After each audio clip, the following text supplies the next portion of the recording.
This episode of the In Camp podcast is brought to you by J. Miller Custom Calls. I've got 8 turkey mouth calls in front of me, and they are about to make my turkey season. They sound sweet, and you're going to get to hear all about them in this episode of In Camp. Jason is, in my opinion, an expert turkey hunter, and I think you're really going to learn a lot from him in this episode. I know I did, and I'll tell you what. He's got quite a turkey resume, and he's been making these calls for a while, and he puts all of his love and passion for turkey hunting into them. So check them out, pick some up. You're going to love them. Our next partner is Bird Dog Custom Woodwork.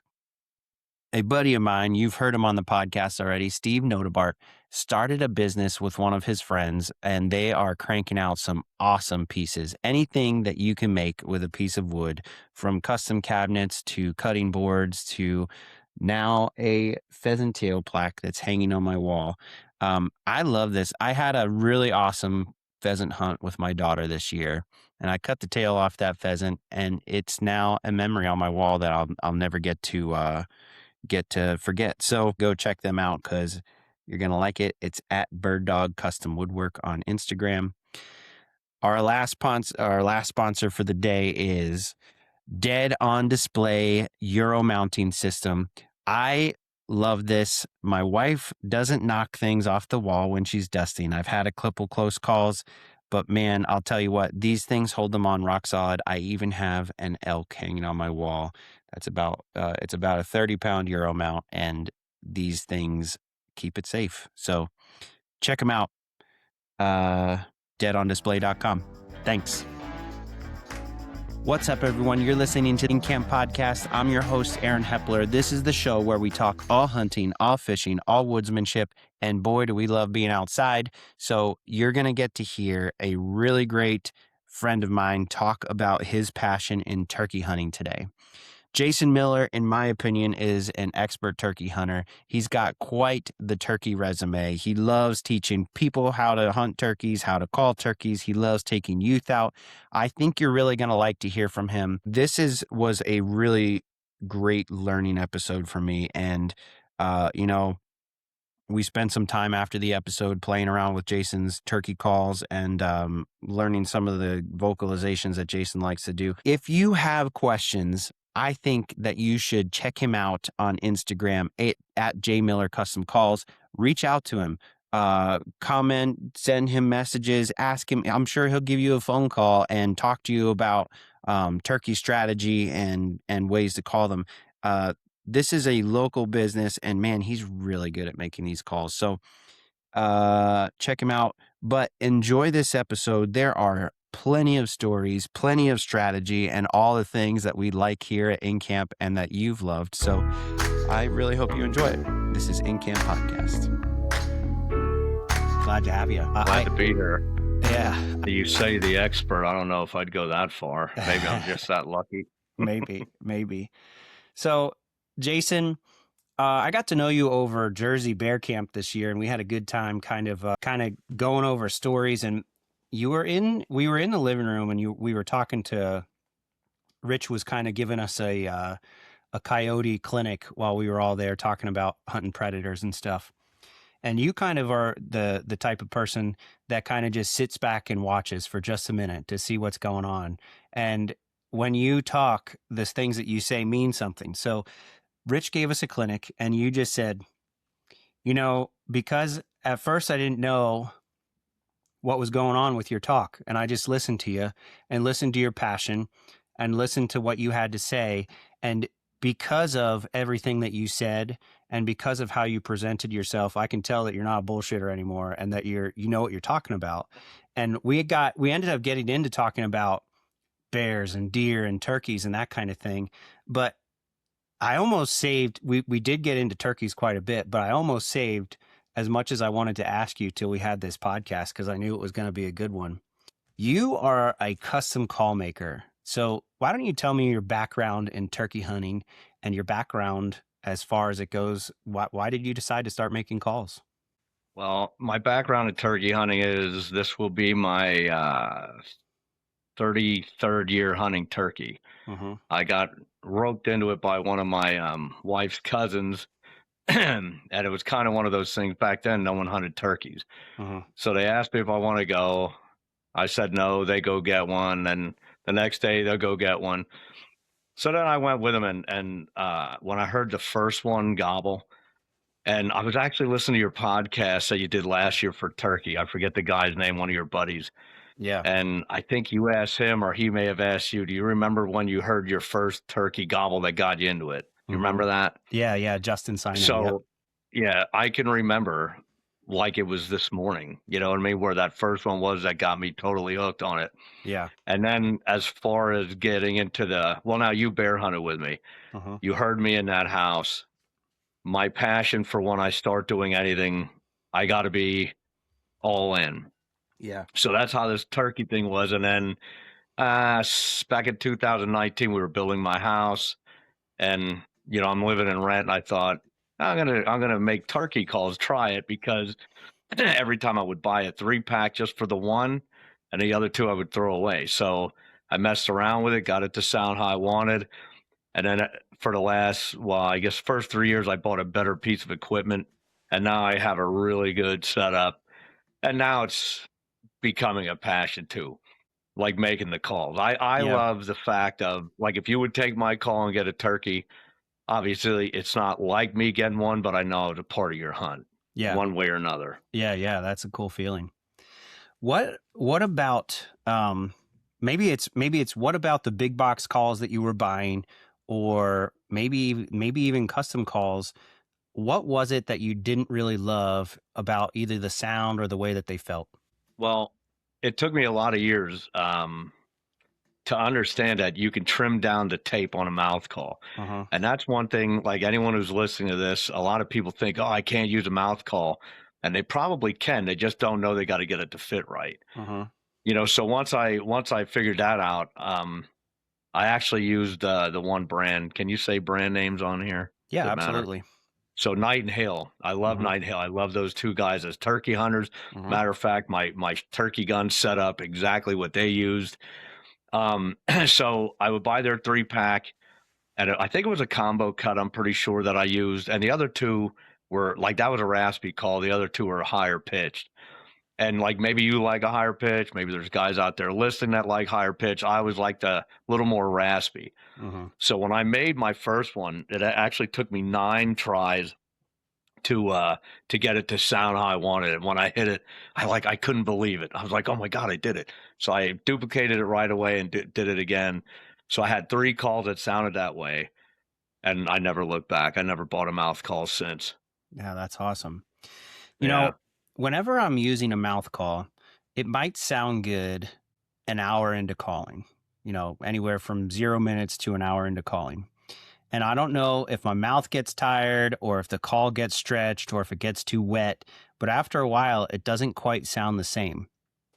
Is that something that you've ever encountered with mouth Yeah. calls? So it's funny, like, when you take one out of the pack, Yeah. like, I sit over here, I have my work table next to me, and every once in a while, every 50 calls or so, I'll cut one for myself. Or like yesterday, I had a guy order single reed calls. Uh-huh. So I made 6 of them or something like that with different stretches to see what I thought was the best sounding one. I even sat my wife down last night. I was like, here, tell me which one you think is the best. And she goes, they all sound relatively close. So then, like, she couldn't tell one from another. So then I went with what I thought was the best. But what's funny is 10 minutes later, that'll sound a little different when everything gets loosened up a little bit. Yeah. So, like, for instance, my black and yellow call, which is a combo cut, that's my go-to call. So I'll have 3 of those in my bag. And then when one starts sounding a little funny, because I'll just wear it in my mouth. You know what I mean? Like, I don't take it out. Uh-huh. But also, that's the thing, to get these calls, use them. Like, don't get it the night before the season. Uh-huh. Get it a week or 2 early at least, Uh-huh. maybe even earlier. Practice with it, get it broken in. Then you're going to know what the true sounds like. Yeah. You know what I mean? Yeah. Like, they will change a little bit. And you can even see it. If you hold up that call, you can see your reeds getting wet. Yeah. And then once they're completely wet is when you're going to get the true sound of that call. Yeah. Right when you put it in, like, first thing in the morning, like, unless you hunted yesterday. Yeah. I put it in like looks like a tobacco can. Yeah. So mine, I get them out every day. It's like just putting them in like I just took it out. Yeah. So as a custom call maker, are you just sticking with the same things every year? Are you trying to improve, trying to make different sounds, keeping up with Well, the Joneses? now you met Andy and Pierce at Bear Camp, right? Yeah. Or were they Yeah. not there when you were there? I think I met Andy. I don't Oh, no, I did. Yeah, they were at the tail end of when I Yeah, that's yeah. right. Because Yeah. yeah, so were you there the night I got my bear? Mhm. Okay, so yeah, they were there that night too. Yep, I so remember. Yep. so Andy and Pierce want to get into predator hunting. So like I tried messing around with making those calls, Mhm. which is basically you go on the internet, you punch in a predator call, whatever, they all pop up, and then you just got to figure out like how much stretch is the key for stretching it side by side, side to Mhm. side. Mhm. And then the different cuts. Like you can literally cut these things any way you want. You don't have to like this single read thing. I never would have used it, but I thought back after this guy asked me if I made them. I thought back, my first call I ever got back in '94 was it called the Perfection. It Mhm. was a white tape call with a dark green reed in it, one reed. Mhm. And I didn't know anything about turkey calling, so I could at least make a sound. Mhm. So as I'm sitting here yesterday making these, I thought, you know what? I should go back to the basics because this call actually sounded really good Yeah. and simple. You know Yeah. what I mean? Like Yep. really simple to use. Doesn't take much pressure, and you don't have two reeds that need to work together to make a good sound. Sure. That is a really good way for beginners to start, is just to get a single Yeah. read call. Sometimes, like when you get later in the season, a single read call might not, for me, I don't and maybe it's different for you. A single read call isn't always like the greatest sound because it rings so loud and it's very clear. You know what I mean? Yeah. There's no rasp on the back end. So I don't ever find that it's like, if I'm trying to imitate like a hen that's being chased around, or an old hen that, that's a gobbler's henned up or whatever, I like that raspier sound later in the season, but early on, man, those clear rings are pretty good. It's kind of the mid season where for me, they start losing their luster, I guess, but they pick back up at the end when poults are kind of around too. Cause you Yeah. get those, Well, I could tell you this, there will be one in my bag this year yeah. because after making them yesterday, again, I wouldn't walk around with that one as my go-to, me Uh-huh. personally. Uh-huh. But yet, if you're new to this, like it sounded really good. I thought it reminded me back to 1994, when I bought my first call. Yeah. Yeah. And the funny thing is, I paid for that what I'll sell mine for that Yeah. long ago. Are you using any other type of calls? Are you making slate calls or box calls or anything like that? No, so I actually know a couple people that do that, and I was kind of trying to collaborate with them if let's say they'd make a box for me or something like that. Uh-huh. But it's almost like people don't want to give away their secrets, but it's like, look, I would pay you for whatever you want for the box. Yeah. You know what I mean? And then I would just make a few bucks on it. But it Yeah. would at least give, like, if you order from me, you could be like, oh, and I'll take a box. You know what I Yeah. mean? So I would just have them on hand. But Yeah. it's funny on Facebook today, some guy bought the press that I have, Okay. one like it. And he's Yeah. like, hey, I want to start making calls. He goes, but I want to know, where can I get cases? Where can I get my name stamped on tape? So I private messaged him. This is like last night at 10 o'clock. I said, look, Uh-huh. anything you want to know, hit me up. I'll tell you. So he gets back to me this morning. He goes, it's impossible to get information to try to make a call. Like it's top secret. And I Yeah. laughed. I said, it is. But for me, why wouldn't I tell you, hey, go to this guy and buy the tape? Right. Or here's where to get the best latex. You know what I mean? Like, Uh-huh. I know we talked before, like, we're hunters. We're in this together. If someone wants to start making their own calls, why wouldn't you help them out? Yeah. You know what I mean? So once Absolutely. this guy gets back to me again, I'll either give him my number or whatever. But what is that guy? I don't even know where he's from. He could be from Idaho for all I know. Uh-huh. But is it going to affect me if he knows how to make a call? Yeah. You Yeah. know? And I don't know about you, but well, I mean, you make your own calls now, but I have like 8 brands of turkey calls with me most of the time. You know what I mean? Like I don't have all the Yeah. same ones. I have a go-to. I usually use a zinc lady cutter. It's like I can't remember if it's a right or a left hand, just like a half circle cut out of the top reed. Hmm. Um And for me, that call works really well. I've tried like the devil's tongue or the split tongue, and I can never make those sound just how I want them. But that one I've done pretty well with. Well, it's funny that you say that. So, like, I have a crystal call. I think it's Loman. I don't even know if that name's in the business anymore. I got that one years ago. Yeah. But like, so I used to walk around with my Loman crystal call. It was called the Thunderdome, Mm-hmm. and I would spark up turkey with that, and then I'd always finish with a mouth call.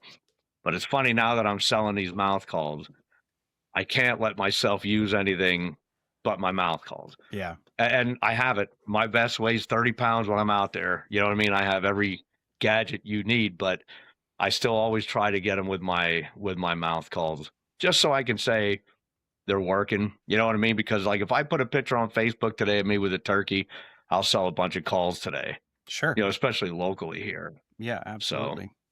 Yeah, there is something really cool about somebody that makes custom calls and kind of, helping out the person that's close to you, but B, sometimes if it's a local call maker, they kind of know the sounds that turkeys might want around the area, because we know turkeys don't always want the same sound, which is a real good reason why to have a bunch of different calls in your pouch.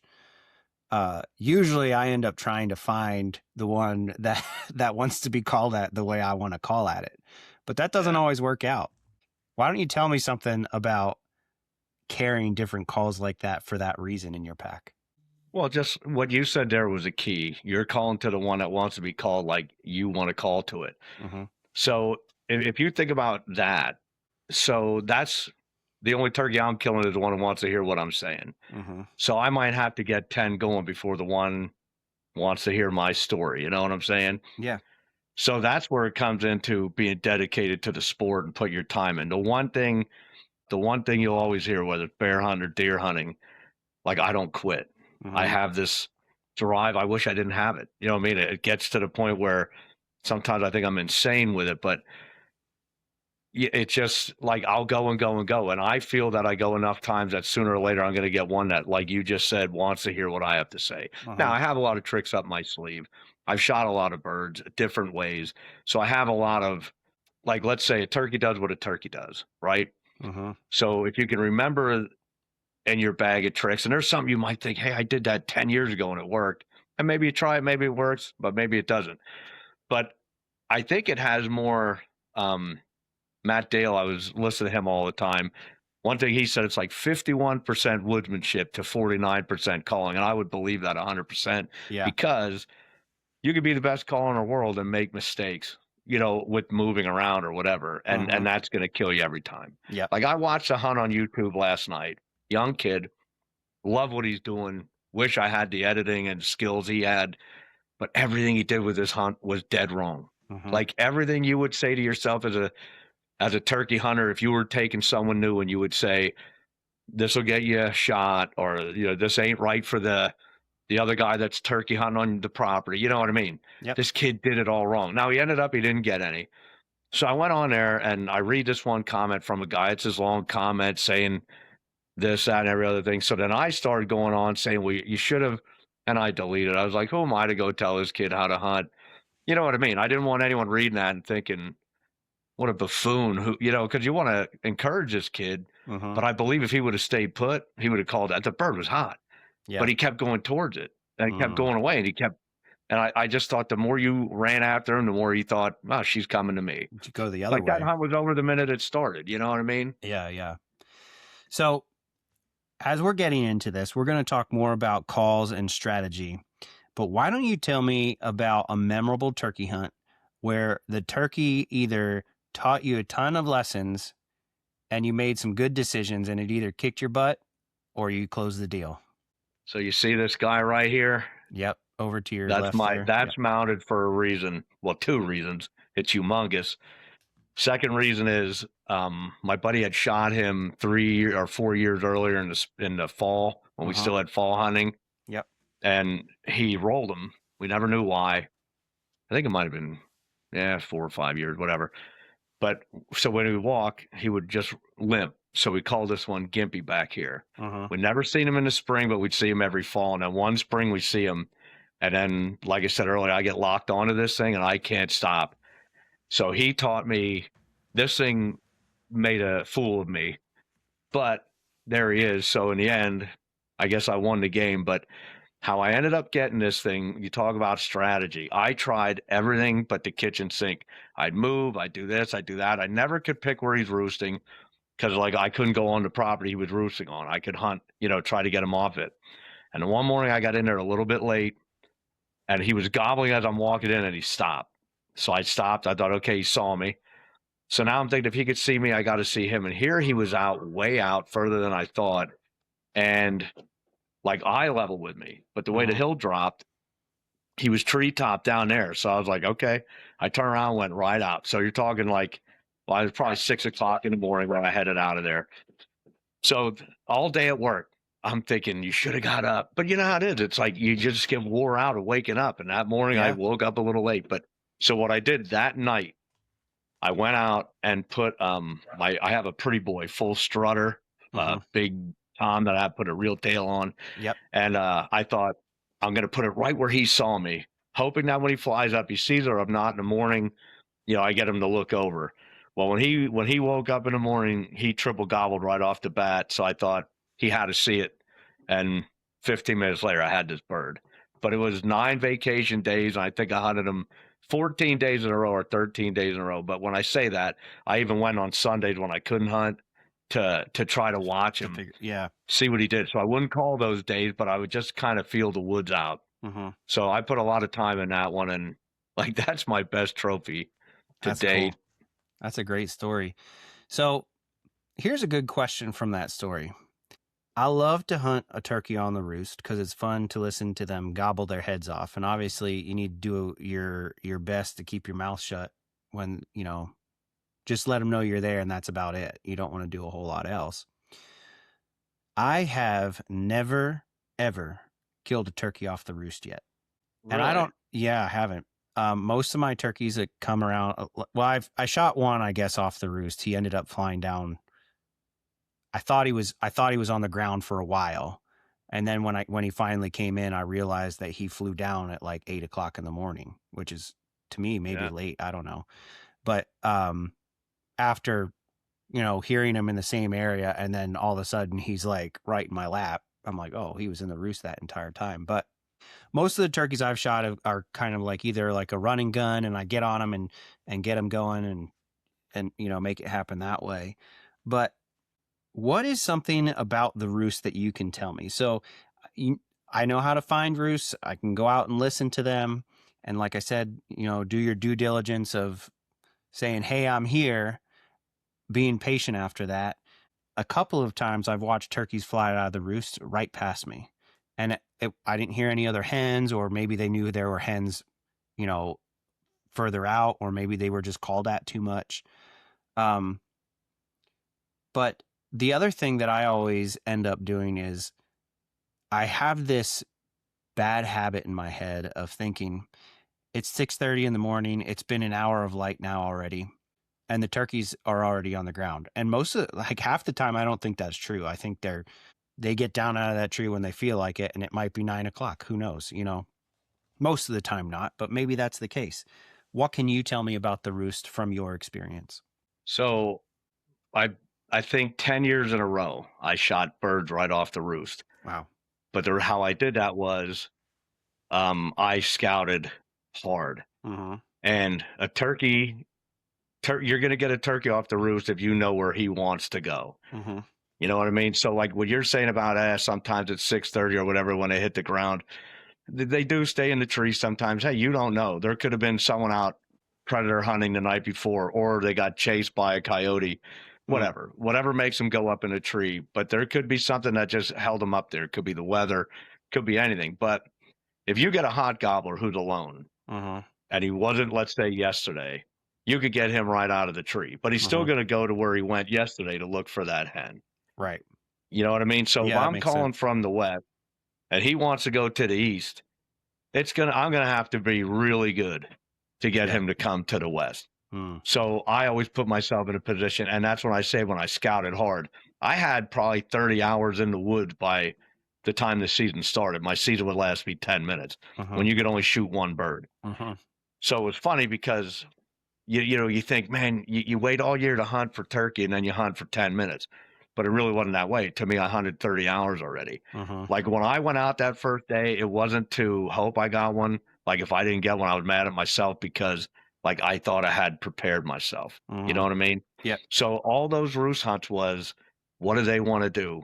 Get yourself where they're going. I'd still call, but it would be easy to coax them that way because they're probably going that way anyway. Yeah, that And makes sense. I would rake a path in the woods if I knew where they were. If I had to go under a bird or real close to a bird, I'd go in at noon or 2 o'clock after work and just rake a path a foot wide that I could get in real quiet on them. And I'd go in real early. Like I'm an early riser. I get up every day at 3:45. So I don't care if I go sit in a blind, an hour in the dark or whatever. Yeah. And then once you hear them gobble, you knew you made it past them. Now I know, okay, if I made it past him, he's probably coming this way. Yeah, that's a good tip, is raking something to get close. So I have two things that we can talk about. The first one is, if you're hunting a turkey on the roost, is it always a 10-minute hunt? Because the one turkey that I did shoot off a roost, I didn't shoot him off his roost. Okay. He flew out. I watched him fly 300 yards over my head. Now I was a little less than 100 yards from him, is my guess, off the roost. But there were a lot of people calling at this turkey at the same time. I just knew, like you said, I knew where he wanted to end up. I just didn't know what time he wanted to end up there. Yeah. And I kind of took a back door and got behind him, and I knew all these other people. It was like Memorial Day weekend, so I knew all these other people where they would call from. And I watched him fly out, and I was disappointed because I watched him fly 300 yards, and then I just ended up staying there, right? I'm like, well, he was here the other day, whatever time, it was like 8 o'clock, and I ended up shooting him at 8 o'clock. There were a lot of other turkeys. So I'm wondering if that's one of those things where he just knew where the hens were, or if he was just trying to stay out of there until he knew the other hunters were cleared out. So that's probably. Yeah. So is that kind of a scenario that you found with the roost? Like it might take a bit of time for them to come back to where you thought they were going to be. So when I say back to those 10 years in a row, that's when we were infested with turkeys. You know what I mean? Like now, I probably couldn't do that here where I live, because if I could find one, it's going to be amazing. And that could be when he's gobbling on his own in the afternoon. But back then, it was like they were just everywhere. Yeah. And matter of fact, it was like you knew year in and year out, they were right on this knob. You know what I mean? Like I look back now and I think, man, we were so spoiled back then and none of us knew it. Yeah. You know what I mean? Now it's like, now most of my hunting now is, well, if we go out in Western PA, we hope that what we saw last year is there this year.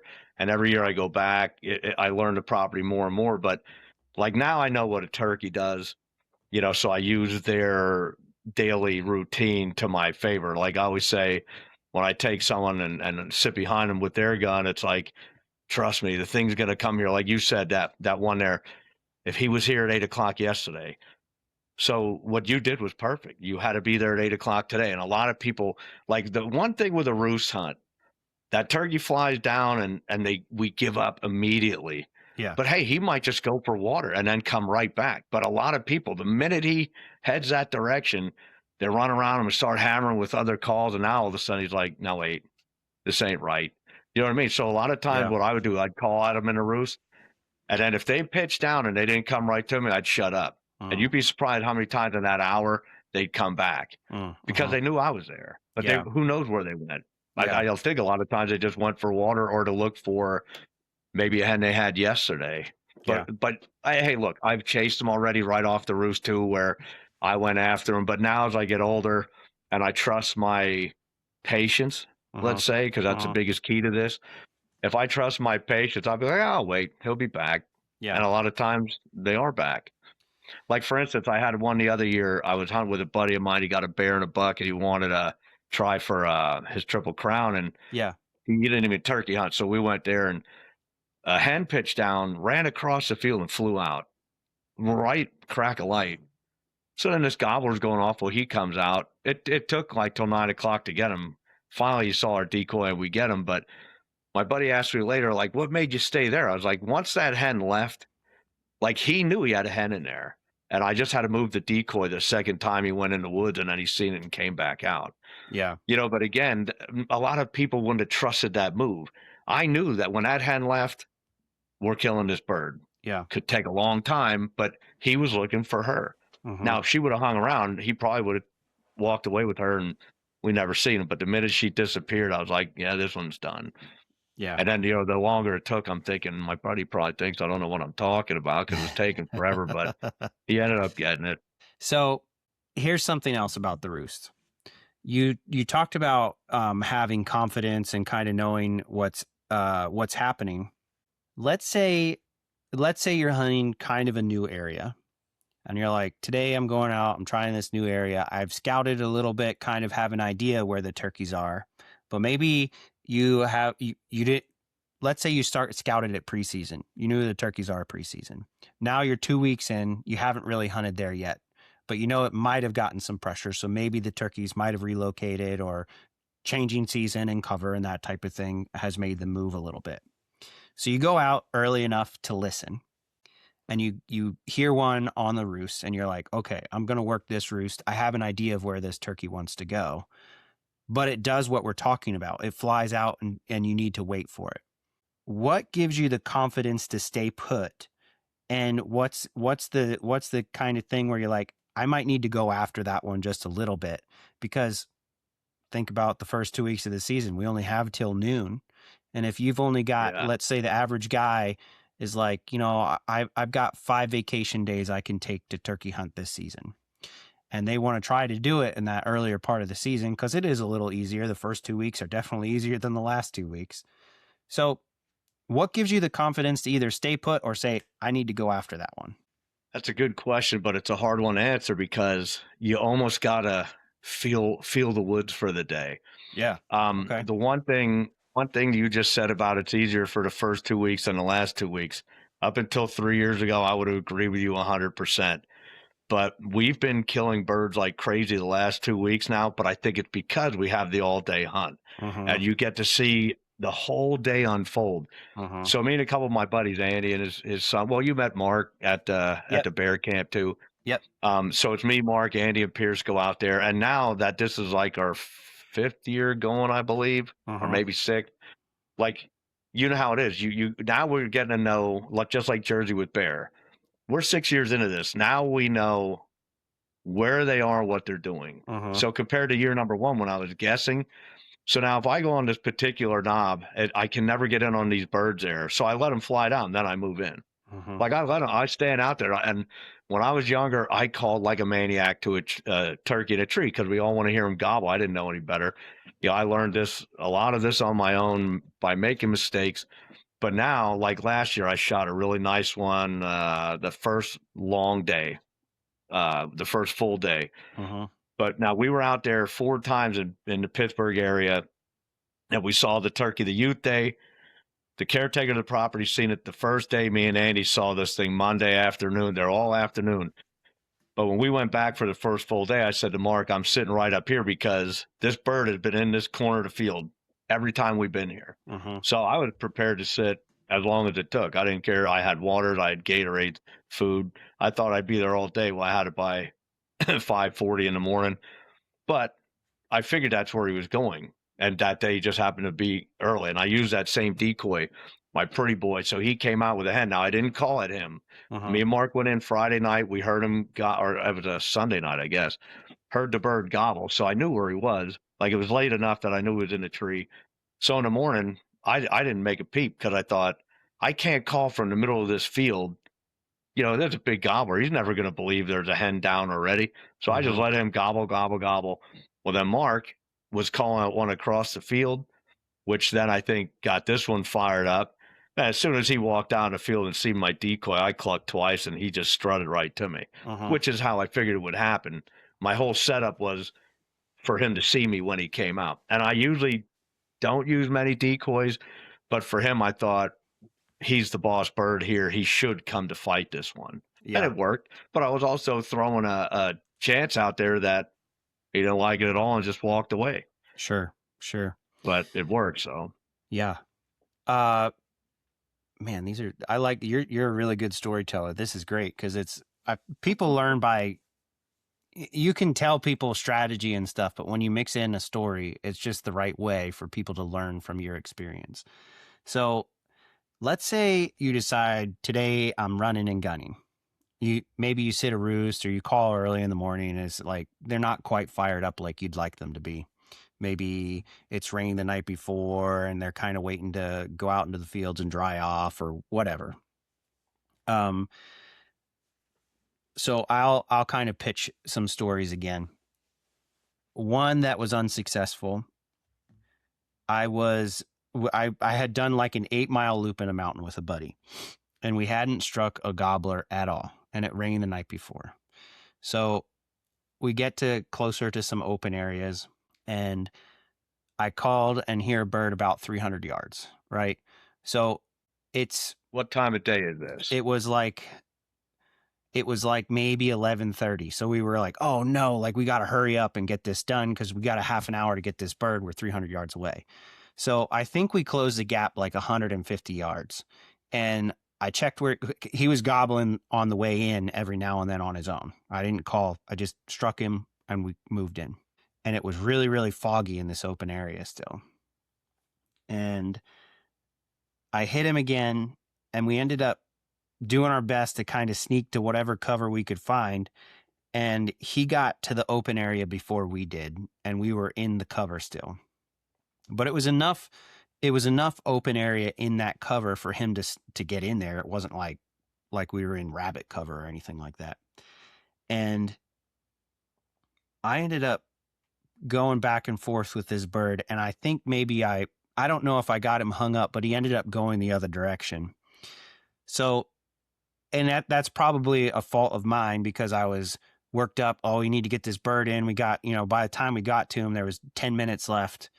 And if it wasn't quite so foggy, he probably was less than 50 yards, but it was so foggy you could only see about 30 yards.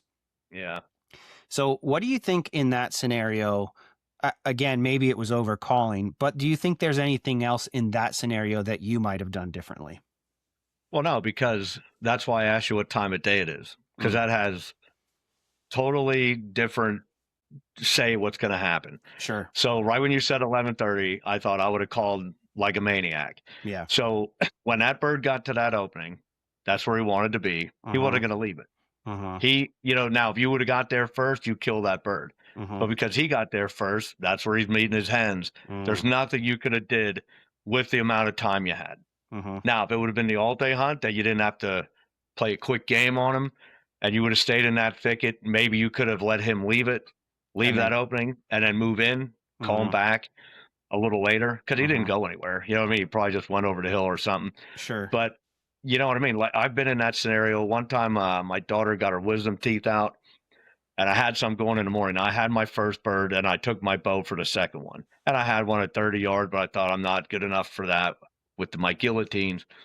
So we were home in the area here by 11. I said to my wife, hey, she's sleeping, she's out cold from this medicine or whatever. I said, I'm going to quick go after that bird.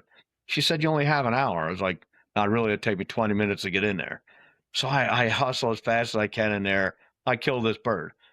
But there was 3 birds in there. So I don't know if I killed him or one of the other ones. But the minute I heard the second bird gobble, I thought, well, this is great because now one of them's going to want to beat the other one in here. But that's why I never quit. Like most people would have been like, you only have an hour. To me, I'm like, so what? Yeah. And I killed that bird. When I sent her the picture, she's like, you got to be kidding me. Because I always, if I'm near noon, I'll take a picture so I have a timestamp. Sure. That no one's going to argue with me out of my car that absolutely. I shot too late. I mean, I took a kid for the youth hunt the other year, and he shot at, we got the bird going, I think it was 11:49. He shot at 11:54. And that one there, I mean, I called so aggressive, it was crazy. And the kid shot the bird. I said, get over there and get a picture with it. And he's like, whoa, like what? And I had to, because I said, we got to get it time stamped. because it's going to take us till 12:30 to get out of here. Yeah. Right. Right. So if someone just drove up at 12:25, they're not going to believe you that Right. you did the right thing. Agreed. So I always try to get a picture if it's that close to the end of the shooting time. Yeah. Yeah. Makes sense. So, there was two things that went through my head. We actually me and my buddy looked at each other like, well, we could come back and try to kill this turkey tomorrow because maybe he'll be close by, but maybe he won't be. So that's kind of was my thing. Well, maybe we ought to get aggressive and just try to, he sounds fired up. Sounds like a 2-year-old bird. You know what I mean? Even being that aggressive, I would have went right back in there the next day. Yeah. Because you have a long afternoon. You don't know what happens to him the rest of the day. But see, what I would have did in the morning, and I'm not saying this is the way you have to do it. I'm saying this is how I hunt. I would have went in there and I wouldn't have made a peep. I would have let him give himself up. I went right to that area where he strutted or waited for you. And then I would have just called and let him know I'm there, and I would have just spit my call out. If he would have answered me one time, I would just let him know I was there. Yeah. Now, in a situation like that, a lot of times I might throw a blind up because you can't sit that still for hours and hours and hours. Yeah, you know what I mean? Yeah. Now you got to hope if you are just sitting out against a tree, you got to hope he gobbles to let you know he's coming. Or maybe every once in a while I'd cluck a little bit, scratch the leaves or whatever. Like I remember, Mark, we had a thunderstorm out there in Pittsburgh, and there were gobblers everywhere. Only when it thundered, it wouldn't answer a call or anything. Yeah. And then it was like an hour later, I seen him. I seen these 4 birds out in a neighbor's field, and then like Mark clucked down for me, and they came and I ended up getting one. Now I don't hear that well, so I never heard him cluck. Mark said, "I've been waiting for you to shoot. I could hear him clucking." So he heard him coming, which I didn't. So he knew just to mimic what they were doing, which is also a key. If you act like them, or let's say you know what he liked that day before, or if you hear the real hen that pulled him away from you. Yeah. Like I've often got in between a hen the next morning and did exactly what she did. You know what I mean? Because that's what he's used to going to, that sound, that cadence or whatever. I've already came home and made a call here because there was a real raspy one across the street. I made a call and shot one with it because I thought he's only answering that one hen. So I made it as raspy as I could make it, and ended up shooting one right there a couple of days later it was. But nice. Well, that's the fun of it too. So then I love it. It's like, when you do something like that, it's like, oh, that's great, Yeah. So here's the next scenario. This is something that I did right. Last year, I was doing another run and gun set with my buddy. We hadn't really scouted the area. We just knew there were a lot of turkeys in the area. And other than getting there to find tracks on the road or strutting lines or dust bowls and stuff like that, I hadn't really heard a whole lot of turkeys, but there are a lot of turkey sign, poop and tracks and that kind of thing. So we ended up trying the place where I found the most dense turkey sign. We tried to listen there early in the morning. No luck. We're like, all right, our next game plan was just to walk until we struck one up. And we ended up doing that. And I got close enough to this turkey because I think there was water keeping him from hearing us walking. And we ended up being maybe 80 yards from this turkey and kind of over a hill, so he couldn't hear us. And we quick sat down, and we were in an open area first, right? And we were on the high ground. And to me, I'm like, I always have less trouble calling turkeys uphill than downhill for whatever reason. Yeah. But I ended up giving this turkey the vocal advantage, right? Like I would call and let him gobble maybe 2 or 3 times before I'd even make another peep. And he ended up, you could hear him 100 yards this way, 100 yards this way, 100 yards. So I knew he was strutting back and forth in this creek bottom. And I ended up being soft enough that I pissed him off and he came up the hill and I shot him at like 15 yards. But I'm not always able to replicate that. And I don't know, again, is this what usually ends up happening to me in that scenario is the turkey will strut back and forth and then he'll go the other direction, still fired up, but he's going the other direction. So you said in the beginning of this, you were watching a YouTube video where the kid kind of went after the turkey. Is that a scenario where I just need to shut up and sit there until he comes back? Or do I back up 100 yards and call him from a different direction since he's still fired up and try to get him to come in that way. Well, not even back up, but you could try to get around him. Mm. You know what I mean? Like go Uh-huh. down way around him or call from the side. Uh-huh. Like, so what that kid did in essence on that video was that gobbler, he's saying to that gobbler, he's calling to that gobbler, hey, wait for me. I want you. I want you. So that gobbler's going to go to where he knows he can be seen. Uh-huh. You know, they live by their eyes. They don't Uh-huh. smell like a deer. You know what I mean? So their Uh-huh. eyes are their safety net. So he knows, okay, hey, that hen over there is really hot. I'm going to go down here and wait for her, whether it's an open woods, an open field, because the kid never seen it. The kid Yeah. ended up sitting up 30 yards over the edge of a hill. The Uh-huh. gobbler's up over the hill. Uh-huh. And I thought that turkey's never going to come and look over because he's just going to stand up there knowing. And then what's funny is a live hen, after about a half hour, I'm calling back and forth, a live hen walked right up over the hill. The turkey shut up. And that's when the kid left. You know what I mean? So that's what's supposed to happen. Yeah. And that Yeah. gobbler knew. So, like, the scenario would have been if that kid would have been quiet. So the more he called at that gobbler, the more the gobbler thought, oh, she's very interested. But what you did by shutting up and being quiet, that thing got strutting, driving himself crazy. And you're showing little interest. I mean, if you're calling soft and clucking, he probably thinks you're up there feeding. Uh-huh. And then you're telling him, you know, who cares that you're down there? Mm. You know what I mean? Because you're Yeah. doing a clucks or Yeah. feeding yelps or whatever.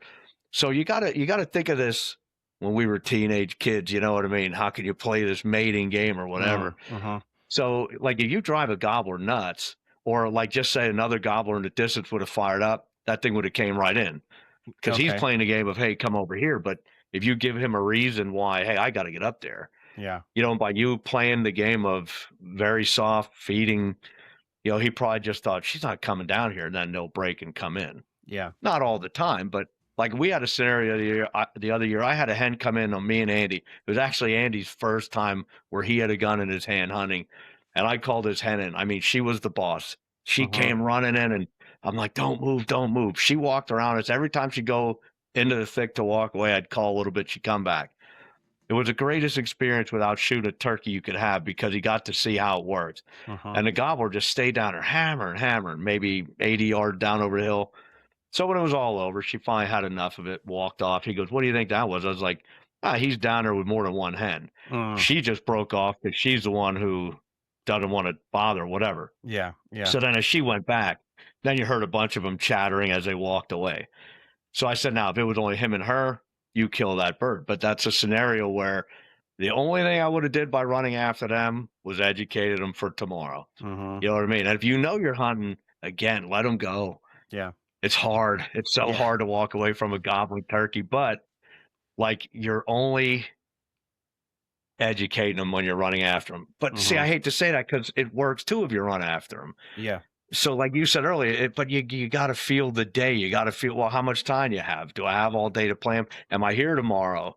Or is it Saturday and I can't hunt Sunday, which then I'll usually throw every trick in the book at them because they'll forget about it tomorrow and then you hunt them again Monday or whatever. Sure. You know? So it's a lot of scenarios. Plus, like you said earlier about different guys on the property or you know, that's hard because you got to respect them, but they can mess you up just as well by being too aggressive. Right. And I seen a video like that yesterday. You know, this guy's running around and the bird shut up, and these two that were calling were like, "We don't know what we did." And I'm thinking, you probably didn't do anything. Yeah. But then you heard that guy calling over here, and that was it. You know, so now those guys, though, I was surprised that the guy was calling it here. He ended up moving over here, and the bird walked out that way. So that's a scenario where, as I was those guys, I would have started calling more because he saw that guy over there, but he didn't see me, so he could think there's real turkeys. So that should be a safety. You know, I've used that. I use other hunters to my advantage. I might not call at all because I don't want to go in and bust them up. But once they screw up, then I'll call it over this way. You know what I mean? And again, I will not go in and be aggressive and try to take someone's bird. But if they bump it an hour later, like they'll leave, that's when you go in and kill these birds. I've killed a lot of birds where I've talked to people on their way out. You're wasting your time. Like, okay, have a good day. Yeah. Hour later, I'm leaving with a bird. But and look, there's a lot of days. There's a lot of days I don't hear a bird. There's a lot of days I have no action or I make the wrong choice. And that's the thing everyone forgets. I mentioned this in my other podcast. They see the one day I leave with one, not the other 29 days that I don't. Sure. And You know what I that's, mean? that's something we can talk about. So, especially for if you're just trying new properties every year, or uh let's say you have all your eggs in a basket that's got a property with 3 turkeys on it, or that you assume. Obviously, you think there's 3. A lot of times there's a couple more. But either way, let's just say of 3 turkeys, 3 gobblers, but you also know there's pressure on this property, and you got a couple days off, and you either hear that the guy shot them, or you've heard shots or whatever, or there's been so much pressure and these turkeys are just silent. So you either decide, A, you're going to hunt there, or B, you're just going to go try something new to give yourself a fresh scenery or whatever. And you're just having trouble hearing them. Maybe it's maybe you had a weather front where they're just they shut up, or whatever it happens to be. Do you find it better? What are you doing on a day like that? Are you just spending time scouting? Are you going to soft call and try to get them fired up? Are you going to be aggressive and try to get them fired up? And then are you going to just go and sit where you presume there's turkeys and hope to shoot a silent one? Because I'm not going to lie, I like shooting turkeys. I don't really like shooting silent turkeys, because the best part is Well, hearing them I'm gobble. actually trying to think that you said that. I don't know if I shot. I don't know if I shot more than 3 silent birds out of all the ones I got. Mm, But like, so I'll go sit, and we do this every year because like we hunt a lot. So it's like you run into that day where it just like that day for thunder, for instance, like we didn't hear a bird gobble all morning, and it's like, man, we know they're here. Matter of mm-hmm, fact, we really had to think about. We knew the weather out there, so it was like, do we want to do this? Don't we want to do it? We know we're good till 9 o'clock, but then they want like heavy rain till like noon. But it was an all day hunt, so it was like, let's do it because they're gonna liven up. mm-hmm, So Andy was kind of new to it, and he's like, "You really want to drive out there?" I was like, "Yeah, because there's enough birds that we should be able to get them before 9." Well, for some reason, they weren't talking. When it cracked thunder, I mean, they went nuts. So we rolled out of there, went and ate breakfast, went back to our room and stuff. So we're watching the radar come across the screen, and it was like, okay, we got to be there as soon as it gets over us, and mm-hmm, that's what we did. And that's the one that I ended up shooting one of the 4 when Mark was calling. You know what I mean? But so we just sat where we knew we heard them when it thundered, and mm-hmm, thought, man, there were so many that sooner or later. So Mark would call once every 20 minutes. Me and Mark had this thing where he'll start off because he's a soft caller. I'm very aggressive, so we'll let it see if there's any close for Mark, and then I'll feed in. You know what I mean? And then if yep, he gets him going, I don't say a word. If I get him going, he'll stop, or we'll mm-hmm, do it again where he'll go and I'll go. So we're separated a little bit, 20 yards, 30 yards, whatever. Like a lot of times we'll just go to where we know there's birds. yeah, Because here's the thing I have a problem with. If I go somewhere new, like public land especially, I don't know what happened there from light till 9 o'clock. I know mm-hmm, what happened where I'm sitting. mm-hmm, You know what I mean? So yep, I'm going in. I don't know if someone shot one, some kid rode a dirt bike through there and flushed them, but right, I know what happened at my spot wherever I am. So that's why mm-hmm, I'll kind of really hang in there. mm. You know, Yeah, makes not sense. saying I don't move, but like any public land on any given day, you don't know if someone's there or how they hunted. You look at that Yeah, video I told you I watched yesterday. That kid could have ruined 9 guys' hunts. yeah, You know what I mean? Without even knowing it. yeah, yeah. There's nothing quite like having somebody take your turkey. I've Yeah. only had it happen a handful of times, but I remember one time I was out with my uncle, and this was this was probably 7 years ago now. But I ended up we sat in the same spot. We heard a bunch of different turkeys, and ended up getting kind of close to one on the roost. And it did that thing where it probably flew down to water or something. We were in a mountain area, and it flew almost all the way down the mountain. And we just decided we're just going to sit here. And, you know, that's kind of what we used to just sit. And I got the thing fired up at like 9:30. And that thing is 400 yards away, probably down this hill. There's no foliage on the trees yet, way down this hill. And he's like 50 yards closer every 2 minutes.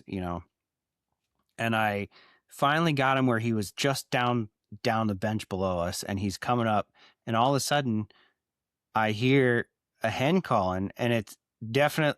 I mean, I guess sometimes hens can be not, you know, hens cannot sound like real hens, but to me it sounded like somebody calling on a slate call, especially because there was so many bad squeaks and stuff like that, which I guess they could still make those vocalizations, but to me it sounded like somebody worked, because it made sense where they were walking to, that people would come Yeah. up that way.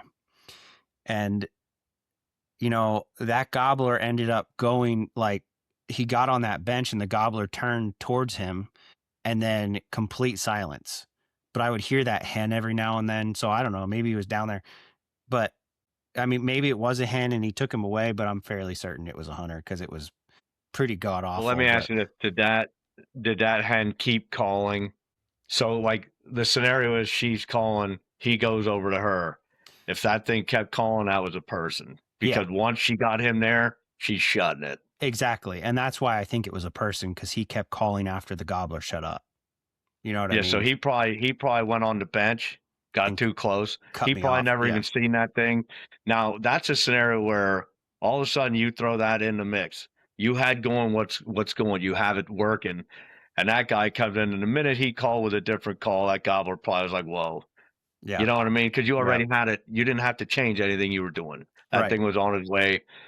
But and again, maybe that kid did, or the guy, whatever, didn't know you were there. But Yeah. like a lot of times, I just ask myself, or if I hear a turkey gobble, and that's what I teach anyone I take out for their first time. First thing we do is wait and see if someone's calling at that bird. If Mm-hmm. they are, let them have it. You know what I Mm-hmm. mean? Mm-hmm. We'll listen to it. We actually had a scenario over here. One of my neighbors never got a bird, very good deer hunter, patient, all this, but he wants to get a turkey in the worst way. So I said, all Mm-hmm. right. I said, Monday's the all day hunt. There's one coming in the roost. He comes in this log road every night, right at dark. Just sit out there. I was on a neighbor's property that I can't say I can hunt, but he can hunt. I was like, just shoot this bird out there. So me and my buddy, I was like, let's go up there and listen to this happen. So I'm 100 yards in the woods. I have my gun just in case, but the kid texts me, "Are you up here?" I was like, "Yeah." I said, "What's going on?" He goes, "Bird's 70 yards away, or 80 yards away." I said, "All right." I said, "Just sit still. He'll come there. Do not call." You know what I mean? Like, he's coming there. No Mm-hmm. reason for you to call this bird. Mm-hmm. So he goes, "All right." I said, "Is he just feeding?" He's like, "Yeah, he's feeding toward me." Now he's probably 70 yards. Mm-hmm. And just like that, I hear bang after that text. So then he calls me. I said, "What's up?" He goes, "How do you track a turkey?" I said, "You don't. You get them or you don't." I said, "What do you do?" He Yeah. goes, "He flew away." I was like, "Well, your last text to me was this bird 70 yards away, and you shot 3 seconds later." Yeah. He goes, "Well, I bought this gun at Cabela's yesterday. The guy told me it's good to 70." It's Mm. like, "So you never shot it or anything?" So Yeah. now the funny thing is, he says, "Now what?" I was like, "Well," and when I say this, please don't take it the wrong way, because I don't want to sound arrogant or whatever. But I said, "You'll never kill that bird." I said, "But I will, because I have the patience to do it." You're You know right. what I mean? Yeah. Yeah. But I said, that bird is going to take a lot to kill him. So I Mm-hmm. ended up getting him the next Saturday on a 4 hour sit, 10 different scenarios. It was an amazing hunt. You could do a whole special on that day. Yeah. It was a yard sale at our house. And my wife's like, "Where you at?" I was like, "Don't worry." You know what I mean? It was one of those. And Yeah. I had to do 3 different setups, but I ended up shooting this bird. And he came, it was a mile between me and him moving back and forth. So I sent a picture to that kid. He's like, "That's ridiculous." But it just because of my confidence and patience. Mm-hmm. You know what I mean? It always goes back to patience. Mm-hmm. That's how, like, I'll get more birds than someone else just because I'll sit there Mm-hmm. just longer. And I never had it before, but I realized, you know what? Like, if I want to fill my tags, I got to trust what the birds are going to do. Mm-hmm. And it's hard. Believe me, it's hard. It drives me insane. Yeah. So here is a lesson in patience. Like you said, this was like 13 or 14 years ago. So we had a lot of birds at that time. And this was a time where I could go out and go to my place where I would like to listen to them. And I'd be like, all right, I can hear 8. I'm going to go to that one first. You Yeah. know what I mean? Yeah. The good old days. Yeah, the good old days. So there was one turkey that used to sit in this small piece of timber, and he would end up flying out to a field, and eventually most of the time he would go to the same field, and it would always be on high ground. But one morning we got there, and he was roosted in a spot in this little piece of woods that he never really was before, right? And we were able to get the way the woods kind of went around a corner. So we ended up getting pretty close to the edge of that corner, and probably we're only 100 yards away from this bird. And he ended up flying out and going into this field on the high ground. Now, this is something that really pissed me off about that turkey. The day before, we hunted this turkey for like 5 days in a row. But the day before, we had hunted where we did, and he flew out, or I guess 3 days before, he flew out to that high ground. So the next day, we went up into that high ground, and he flew where we were the day we got close to him. And then, so now let me ask you a question right there. So when he did that day, what was your next move? So did you go after him? So one time he flew up on the high ground, and we're like, we're not even gonna talk. We're just gonna go around and try to get to where we think we can call him from this high ground in this open area.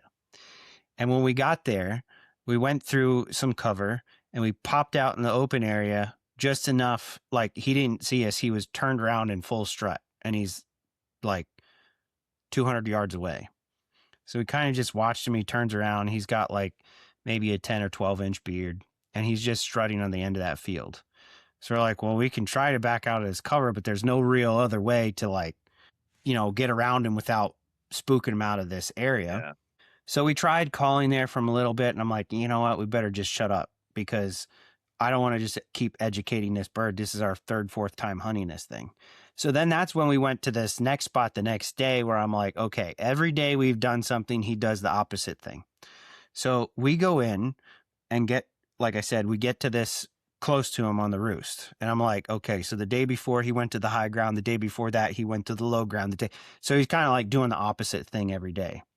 And I made like 3 clucks, and he's gobbling his ever-loving head off, like just the moon is full. We got in there nice and quiet, and I didn't make another peep. And he ended up doing the same thing he did the day before. Instead of like every other day, he's doing the different thing. I never killed that turkey. That thing frustrated the heck out of me. I ended up hunting it next year, and I think somebody else ended up shooting it that year. I can't really remember, but I do remember somebody shot a real big one. I think it was probably that one. What is something, I'm sure you've run into that scenario where the turkey does one thing and then does the other thing and then does one thing, and you try to stay one step ahead of that turkey, and he just outsmarts you. What do you do in that scenario? Well, that's how this one was here. It was exactly what you're saying. If I was here, he went there. Andy has one out there in Pittsburgh that does it to him. There's a little gas line, and I think the thing roosting across the street comes down into it. I'd have to guess, but every time we pull in, it's there. Every time Andy sits there, he don't come down. So, and I said to Andy, I think he just goes there to strut. He won't gobble there. So I think the minute you go there and you call, he knows.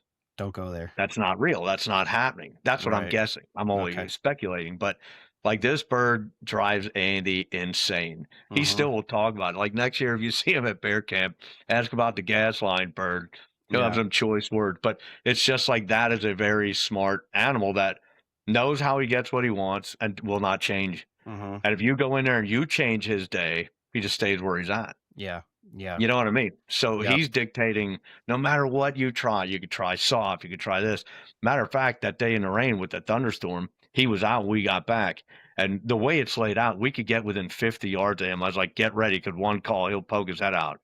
One call, wait. We sat like a half hour on him, and then you hear his gobble way up the hill. Like, that's him. Now he's just over there waiting for her to come to him. Because it just didn't, but so was he hunted, but he was right next to a road. So you wonder how many times was someone pulling up, reaching out the window. Sure. Like, that's one thing I'll say. And again, when I say everything here, that's just my opinion, but I believe the worst thing you can do is be calling at these birds that you want to hunt and telling them all your secret. You know what I mean? Like, I do not call. Now, owl hooter, doesn't matter. Crow call, doesn't matter.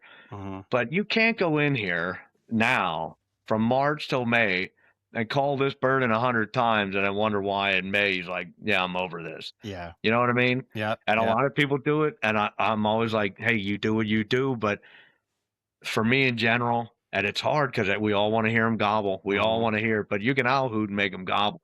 You know what I mean? And not hurt him at all. Yeah. I almost, looking back on it, I think it would have been better for me to hunt that turkey a little bit different.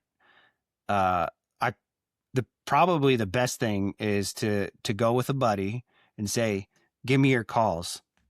You're not allowed to go in there with calls, because I know you'll be like, well, just put it in. It'll be okay. Just give me your calls so we know we're being honest here. And you go up on that high ground, and I'm going to call this turkey right here. And I'm going to make him. That would have been a good move. You know what I mean? Because, and that's kind of like hindsight, that's so long ago, but looking back on it, that probably would have been the way to go. Because I do remember what happened the next year. I ended up taking a youth hunter and his dad, and we ended up going on the edge of this thing. And I'm like, that turkey's roosted in the middle of this woods, because that's where he always starts. And,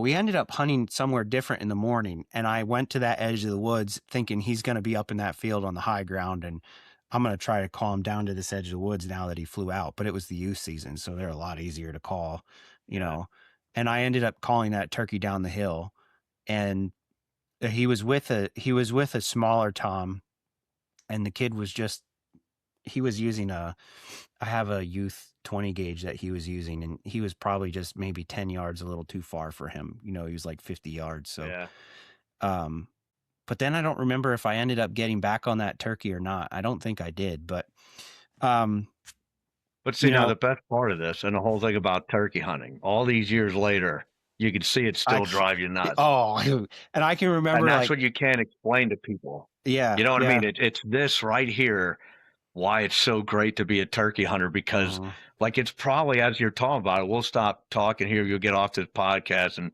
you'll relive those days. And here you are thinking, I should have did this. Yeah, but you're probably right. What you would have did there by taking your buddy's calls and putting someone up here, because if that guy makes one cluck, it throws the whole thing off. Yep. Yeah, exactly. You know what I mean? Yep. Yep. So here is one thing that you kind of mentioned. You're talking about owl hooters and crow calls. I never have luck with owl hooters and crow calls. I'm, a couple of times, where it works fine. Yeah. Is it because my call isn't right, or is it because of the area that I'm in? So what has worked for me, I usually use a wood duck call, and I just do a woodpecker sound with it. That's worked pretty well. Well, see, now, a crow call for me, I have one in my bag. If I blow on that thing once a year, I'd be amazed. Oh, okay. I just don't. I don't know. I don't know. I just don't use them. And I watch all these videos Shane Simpson, I think his name is, unbelievable turkey hunter. He'll owl hoot all day long. Yeah. I'll owl hoot, crack a light, maybe a little after, and then that thing goes, I put it away. You know what I mean? Once they're on the ground, and I know that's a fault of mine, I should still walk around with that crow call. Because the good thing about that is you get them to answer that, you're not giving yourself away. Yeah. So if I get them to answer I'm calling like a turkey, and then I run 100 yards and set up or whatever, because I'm a distance closer. I want to be as close as I could be when I set up. Yep. But now, again, just like I said with that kid, I gave 100 more yards for that bird to think, hey, that she came this far, but I only ever called at him once back there. You know what I mean? So it's kind of a touchy thing, especially when there's a lot of foliage on the trees. Yeah. I'll be aggressive. I want to get in tight because anything can hang them up. Yeah. It doesn't take much at all. Right. And like you said earlier, you mentioned that you'll let them gobble 3 times before you'll call again. That's a great trick, because he's showing more interest than you. The more you call at him, and we all do it, we all did it, the more you're saying to him, I'm on my way. And his nature is for him to stand there and be like, I'll wait for you. Yeah. And that's the toughest thing. The hardest thing is being patient. Yeah. Yeah. Yeah. Yeah. Yeah. And absolutely. then I took a couple kids where it happened in 10 minutes, and then they think that's what turkey hunting is. I'm always like, no, no, no, that's not how this works. You know what I mean? I mean, Yeah. I'm glad it worked like that, but Yeah. that's not how this is. You can hunt 100 days and never see another one. Yeah. Yeah. But Yeah. So the best luck that I've had is a woodpecker call. The other thing that I've had work, and this is kind of outlandish, uh, I've gone up north from me and I've used an elk bugle, and it works yeah, like a dream because yeah. nobody else is using it. I guess it's kind of My annoying if one buddy people. has a peacock call. I actually have the same call. Okay. And he said when he first started using that, because it was almost like just a coyote howling, you know what I Mm-hmm. mean? Whatever was very loud and very quick. Yeah. And like I've never had luck with this peacock call, but my buddy lives by this thing. I have the same call, exactly the same call. But Mm-hmm. again, I don't think I use it enough for my odds to go up. You know Mm-hmm. what I mean? If I Yeah. only use it once and he uses it 100 times, he has more of a chance to say, hey, I called 10 birds with this, Yeah, you I guess know? it's kind of like a confidence thing. Like if you go bass fishing, you love to throw tubes because you always catch bass on them. But if you're throwing a swim bait Yeah. and you suck at fishing a swim bait, you fish it for 5 minutes. It's the same Yeah. idea. But Yeah, and that's how I am with these locator calls because again, I watch these videos and I think this year I'm doing it. I won't do it. yeah, yeah. I just like I said, I never really have that much luck with them. Now, I haven't used an elk bugle that often. I've done it like a handful of times, and man, the one time I used that thing, there were turkeys gobbling everywhere because they can hear it from so Yeah. far away, I guess. But and it's kind of Yeah, and it not was only that, it doesn't show them anything about a turkey. You know what I right, mean? It doesn't alert them to anything right. that you're going to try next. I do think there is something about maybe making it not okay. Like an elk bugle in a place where there's no elk is like not really natural, but at the same time, it's still some type of animal. And I don't know if they have that instinct or not to know, like, because, people are like, oh, well, you can slam the car door and they'll gobble at the car door, or you can I was blow just an going air to say, horn. you can honk a horn or slam a door and they answer. So, Yeah. But is that like people will blow like a coyote howl? Well, I don't think a turkey's going to yeah, come where a coyote was. And if you blow an air horn, are they going to think it's from the next town over? Or they're like, man, I'm going to stay away from that because that's not a yeah. natural sound. I don't know. I guess it's Well, like something you you just mentioned the coyote call too. You got to think, I think a lot has changed in the last 10 or 12 years. yeah. I think that's why a lot of birds aren't gobbling as much as they used to. I mean, like you said, you could go out 14 years ago and be like, there's 8 of them here. I'll go after this one. Yeah. Now, sometimes when I hunt around here, I know they're here, but they will not gobble till 8 o'clock. Yep. And I think it's because, like you said, they'll stay up in a tree because the coyotes might have been out all night or whatever. Yeah. Hunting is different today than it Mm-hmm. was when I started this. When Yeah. I started this, I mean, if I didn't have one by 8, I went home because I got tomorrow. Yeah. That like there was that many. Yeah. Where Yeah. now it's like if I find one, I have to put a lot of time on that one bird to figure it out. Yeah. Yeah. I was kind of the same way. Actually, the last couple years, I've kind of been just waiting to get to the parking lot till light because for a few reasons. I don't do that every time. Obviously, like there's times where I'll go in and set up where I think there is one, especially if it's during the week and I know people aren't out. But especially on the weekend, Yeah. I kind of wait and either I'm watching headlamps go in the woods so I know where people are, or I'm walking down the road and I can hear people calling. Yeah. And I know where to not go because I know where they're met. Like you said, you don't know the woods that, you know where you are or what's going on in the woods where you're at. But if you're out in a different spot at 9 o'clock, you don't know what happened there.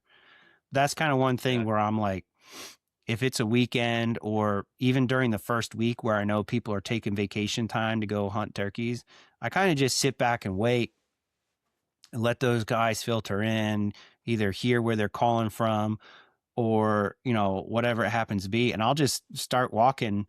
I'll start walking from the parking lot, 15, 20 minutes before it gets light. So then I'm kind of like figuring that kind of stuff out. Now I got a Yeah. spot to myself in a full woods. And I'm sure we all ran into this too, where you get to a parking lot, there's one car there, and you're Uh-huh. at 1,000-acre game land. Yeah. And you hate to screw a guy up, but you can't not hunt 1,000 acres because there's one guy there. So you just got to hope that you're not thinking the same. Yeah. And with his on X and stuff like that, It's A pretty. lot of good hunters know the same things, Yeah, for sure.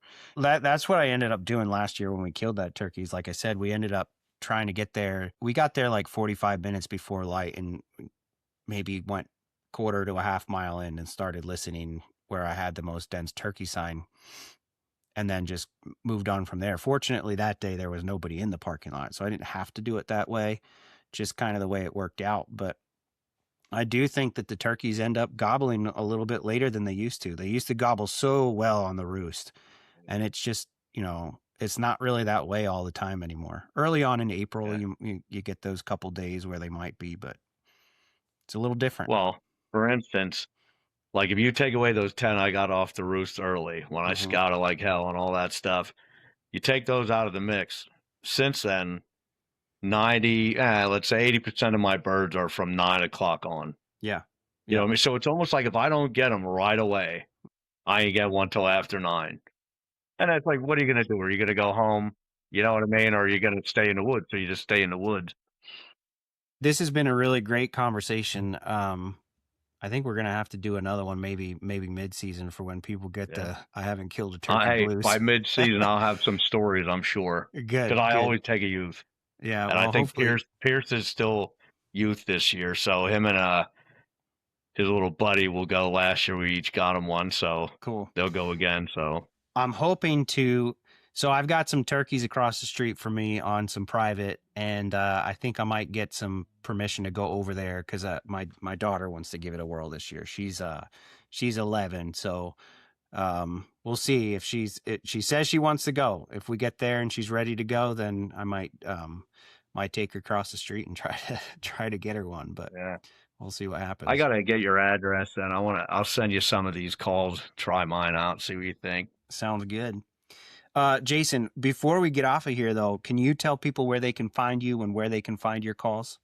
Yeah, if they go on Facebook, either just Jason Miller or I have a J Miller Custom Calls page on Facebook. Mm-hmm. All my information's there. I actually have a website, jmiller.com. Text me, call me. Like I know with the last podcast we did, it was like, if you call me and say, hey, here's my level, Mm-hmm. here's where I hunt, here's what I do, I might say, oh, try this call, instead of Yeah, selling them 8 of them, I might be able to say, hey, this 3-pack will do good for you. And narrow it especially down. now they made the single read thing. I got to throw that in the mix for these beginners. Yeah, And absolutely. I charge $5 for a call. Wow. You know what I Yeah. mean? So Yep. you're not getting one anywhere other than Walmart for that same price. And that's probably a mass produced Yeah. um, yellow one. I forget the name of the company, but they're all high pitch if you ask me. Yeah, I agree. I did shoot one turkey with that call, but that was it. Oh yeah. And I mean, hey, look, there were times when that's what it was cheap, so you bought it. Yeah, I You know mean, what I there was mean? But times you now, could put like, rocks in a can and shake it around, and they'd be, yeah. But like just like this now, for all the calls I make, it's been where I made them, try to make stretch this, try that, and I'll finally get it how I want it, and then I write it down. And now with this machine I got, I mean, I make them. They're so identical. You know what I yeah, mean? Like the machine is just made to make these calls right. So I'm not looking to get rich on it. It's just I want to have enough money to buy more material and make more calls. You know what I mean? absolutely, absolutely, dude. Thanks so much for coming on. I really appreciate it. Yeah. Then we got to do another one. We got to do a bear one next year too. Sounds good to me. I can't wait. Well, that's a wrap in camp. Thanks so much for listening. Go check out jmillercustomcalls.com. You can find the link in the show notes. It's at jmillercustomcalls on Instagram. Shoot him a wave, say hi, what up? Get some of his calls because they're awesome. I hope you have an awesome turkey season. I hope you got a lot of birds flopping around on the ground, and I hope you get to take out a youth this weekend. So, or I'm sorry, next weekend. PA youth opener next weekend. I'm super stoked because my kiddo wants to go. I've got her the little setup that we need, so we'll see how it goes. Anyway, have an awesome, blessed turkey season. This is In Camp Podcast.